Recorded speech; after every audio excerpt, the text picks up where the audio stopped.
Ella estaba de rodillas en el lodo, hablándole a algo que nadie más podía ver. Y lo que él descubrió esa misma mañana, detrás de un muro de piedra, iba a cambiar el destino de los dos para siempre. Don Emiliano de Alcázar había asistido a incontables fiestas en haciendas durante sus 33 años, y había aprendido a reconocer el verdadero carácter de una casa en apenas 15 minutos. No por la plata ni los retratos ni la elegancia de los sirvientes, sino por los detalles pequeños. La forma en que un gato de cocina se estremecía cuando una puerta se abría demasiado rápido. La manera en que las criadas mantenían la mirada fija en el suelo, no por modestia natural, sino con la vigilancia aprendida de quien sabe que mirar de reojo es más seguro que mirar de frente. La hacienda de los Alisos tenía ese frío. Lo sintió antes de cruzar el portón. Sus abogados le habían escrito semanas atrás sobre el interés de don Rodrigo Valdemar en un posible arreglo matrimonial con su hija. Emiliano había leído la carta sin entusiasmo y aceptó la visita más por cortesía hacia doña Carlota, quien había hecho la presentación, que por verdadero interés. Don Rodrigo lo recibió en el zaguán con esa calidez que los hombres de menor rango reservan para los de mayor. Habló largo y tendido sobre la cacería, los terrenos, los invitados distinguidos. En todo ese discurso, no mencionó a su hija ni una sola vez. Emiliano lo notó, como notaba todo lo que faltaba. La vio por primera vez desde el corredor alto, a través de una ventana larga, una joven agachada junto al muro del jardín, con el vestido arruinado de lodo, hablándole en voz baja a un gatito gris pegado a la piedra, inmóvil, como si la quietud fuera su única defensa. Ella le tendía un pedazo de pan y esperaba, con la paciencia de alguien para quien esperar así se había vuelto algo natural. No supo su nombre hasta la cena. Beatriz Valdemar, 21 años, sentada al final de la mesa, en el lugar de quien es tolerada, no considerada. Hablaba solo cuando le preguntaban. Sonreía con la exactitud técnica de alguien que aprendió la forma correcta de una sonrisa y la repite sin sentirla. Emiliano, curtido en años de diplomacia, sabía distinguir entre una persona serena y una que está sobreviviendo. Beatriz sobrevivía, y lo hacía muy bien. Pero lo que él no sabía todavía era que, a la mañana siguiente, algo iba a romper esa calma. Para siempre. Se levantó antes del amanecer, costumbre que ni la paz de los años le había quitado. Fue al establo a revisar sus caballos y, al rodear el muro del patio, escuchó algo. No un grito. Un silencio. Después un golpe seco. Después silencio otra vez, un silencio que había aprendido a no romperse. Lo que vio al doblar la esquina tardó un instante en convertirse en palabras dentro de su mente. El capataz de la hacienda estaba de pie en medio del patio con un objeto que Emiliano reconoció de tiempos más duros de su juventud. Beatriz estaba de frente al muro, las manos apoyadas en la piedra, el vestido caído de los hombros. El capataz aún no lo había visto. Ella sí. Y en el instante en que lo vio, algo se movió apenas en sus hombros, el gesto de alguien descubierta en la condición que había pasado toda su vida ocultando. No se dio la vuelta. No dijo nada. Solo esperó, como siempre esperaba. Lo que salió de la boca de Emiliano no fue lo que un hombre de su posición dice frente al servicio de otro. Fue algo más antiguo que eso. Suelta eso, dijo. No gritó. No hacía falta. El capataz se giró, evaluó quién tenía enfrente, y bajó el objeto, no por conciencia, sino por cálculo. Emiliano ya no lo miró más. Miró a Beatriz, que sostenía el vestido cerrado con una mano, con la eficiencia de quien ya ha hecho ese gesto antes. Vete adentro. Dile a don Rodrigo que lo espero en el salón en 10 minutos. No digas nada más, le ordenó al capataz, que obedeció de inmediato. Luego se volvió hacia ella. ¿Hay algún lugar fuera de la casa donde puedas esperar mientras hablo con tu padre? Algo se movió en el rostro de Beatriz. No sorpresa. Algo distinto. El jardín del fondo, dijo. Nadie va ahí por las mañanas. Se fue sin prisa, sin mirar atrás, sin darle a esa casa la satisfacción de verla temblar. Lo que Emiliano estaba a punto de decirle a don Rodrigo iba a partir en dos la historia de esa familia. Pero antes, había algo que ni siquiera él sabía todavía. ¿Por qué don Rodrigo lo había invitado en realidad? En el salón, don Rodrigo intentó la dignidad de los hombres pequeños. Mi hija, su hija, lo interrumpió Emiliano, tiene 21 años y estaba en ese patio a las 6 de la mañana por darle pan a un gato. Mis abogados se comunicarán con usted antes de que termine la semana. Beatriz no volverá a esta casa hoy. No era una pregunta. Don Rodrigo lo entendió.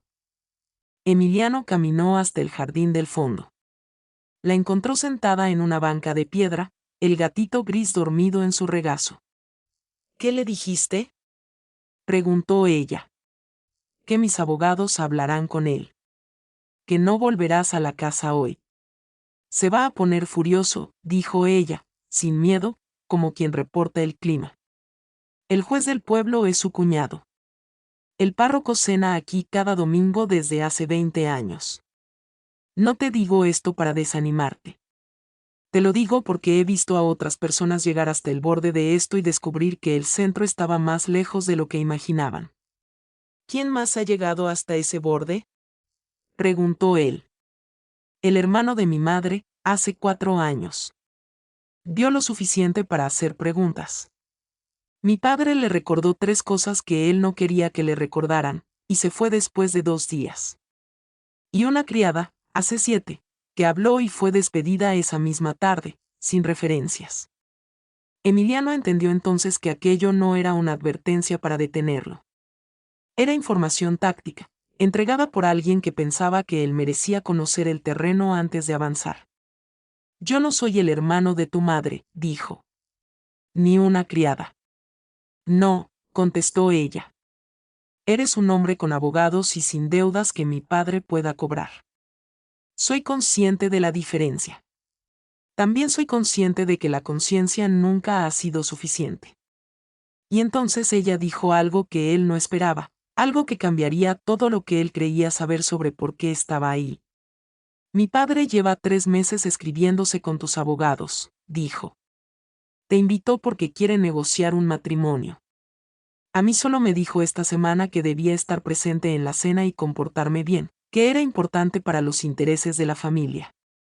No supe quién venía hasta que te anunciaron en la puerta. Quiero que sepas que nada de lo que he dicho o hecho desde que llegaste tiene que ver con el plan de mi padre. Emiliano se quedó en silencio, entendiendo por fin la verdadera arquitectura de esa semana. No se trataba de la felicidad de Beatriz. Se trataba de lo que Beatriz podía dar a cambio. Tengo una hacienda en el valle, dijo finalmente. Sus cuentas están en orden, sus arrendatarios son leales, pero el administrador no tiene criterio para las decisiones difíciles.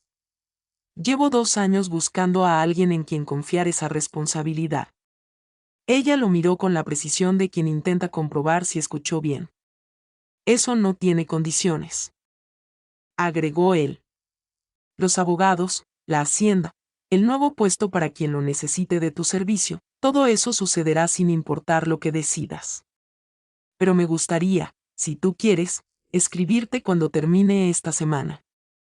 ¿La tierra del sureste tiene buen drenaje?, preguntó ella, cambiando de tema con una calma que lo desarmó por completo.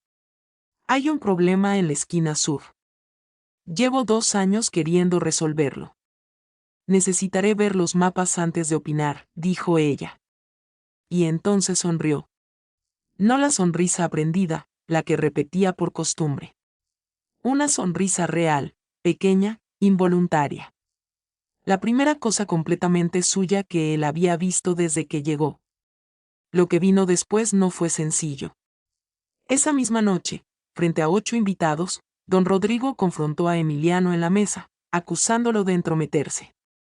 Emiliano lo dejó hablar hasta el final, porque un hombre que habla se revela solo. Después dijo, con la voz suficientemente firme para que todos oyeran, que había presenciado, esa mañana, al capataz castigando físicamente a Beatriz, que sus abogados llegarían en días, que varios miembros del personal habían aceptado nuevos puestos en su hacienda y partirían con él. Esa noche, Dos mujeres tocaron su puerta, doña Carlota y su hermana, doña Esperanza. Habían sido invitadas de esa casa antes. Dijeron que habían visto cosas a lo largo de los años y habían elegido el silencio cómodo. Ya no más. El proceso legal duró 9 meses. Don Rodrigo peleó con toda la fuerza de un hombre que nunca había respondido por nada. Peleó solo, al final. El juez, su cuñado, se excusó del caso. El párroco, con la conciencia pesada, habló con franqueza cuando se le dio la oportunidad. Doña Refugio, el ama de llaves que había cargado 16 años de silencio, contó todo lo que había visto. Tomás, el joven jardinero, dio su testimonio con la honestidad simple de quien no tiene nada más que ofrecer, y fue suficiente. Al final, le quitaron a don Rodrigo la tutela de su hija. Su administrador fue procesado. La hacienda quedó sin nombre, sin gente, sin historia que contar. Beatriz llegó a la hacienda del Valle en abril, cuando la tierra del sureste ya estaba verde y bien drenada. Emiliano la esperó en el portón, con el gato gris, ya más grande, a su lado. El ala este necesita reparación, dijo ella, mirando la casa. Es cierto, respondió él. Te dije hace 9 meses que no había encontrado a nadie en quien confiar esta hacienda. Debí decir que no había encontrado a nadie en quien confiar nada. Ni la tierra, ni las cuentas, ni el resto de mi vida, si tú quieres. Ella tomó su tiempo, como siempre. Una vez me reí muy fuerte en un jardín, dijo. Alguien vino a la ventana, y entendí que el volumen de mi felicidad iba a ser un problema. Aquí no, dijo él. No, repitió ella. Aquí no. Le dio la mano. Se casaron en junio, en la capilla del pueblo que había servido a la hacienda por 200 años. Doña Refugio estaba en la primera banca. Tomás llevaba su mejor chaqueta. El gato gris estaba en el jardín, atendiendo asuntos que consideraba más urgentes. 3 años después, la tierra del sureste era la mejor cuidada de todo el valle.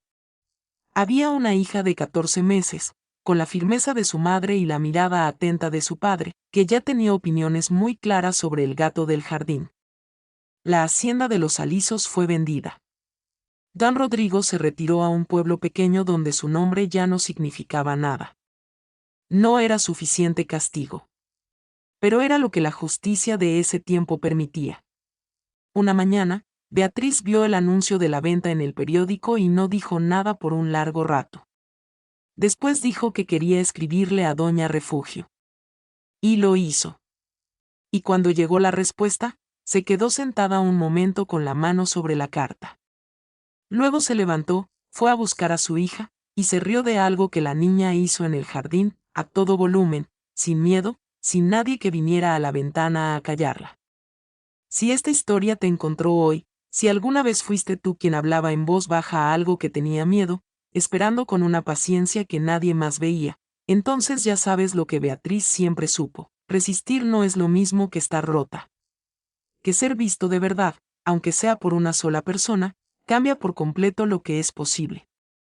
Cuéntame desde qué ciudad me estás escuchando hoy. Y si esta historia te llegó, compártela con alguien que la necesite. Estas historias solo llegan tan lejos como la gente las lleve.